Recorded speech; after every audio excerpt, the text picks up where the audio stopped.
created. So I think a lot of this is election puffery. I think we have a very deep economic issue at hand, and he's trying to address it by creating jobs, and this is one way for him to do it. And it may be a little bit of Disneyland fantasy that he's actually engaging in.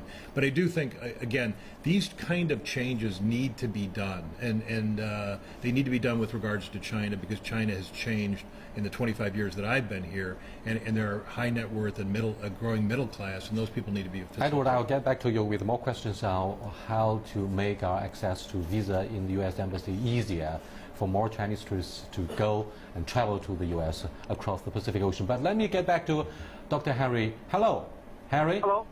Mm-hmm.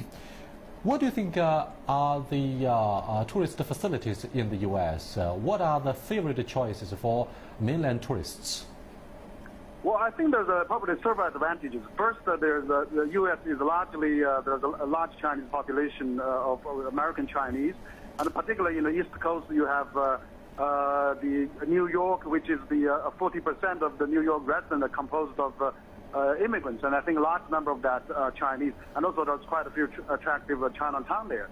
You mean it's easy job to find a Chinese restaurant, so no problem for those who become homesick and who love Chinese food hopelessly. That's right. I mean, there's a lot of facilities for that. Good, and also on the West Coast, you have LA, and now it's already rapidly developing as a China, overseas Chinese, particularly American Chinese gathering in Los Angeles.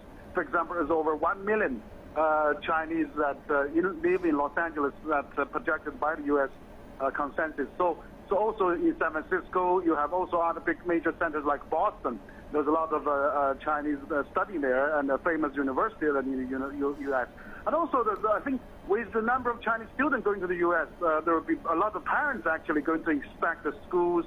They're going to actually check the things out, and I'm expecting that to increase. For example, last year there was 160,000 Chinese students went to study in the U.S., which means 160,000 families that actually visited the U.S. already.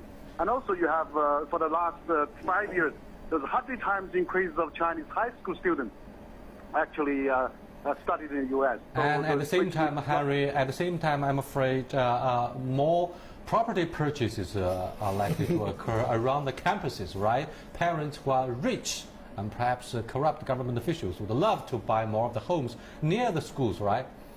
That's correct. That's correct. So I hope visa accession for corrupt government officials should be made more difficult, right? With the help of Interpol.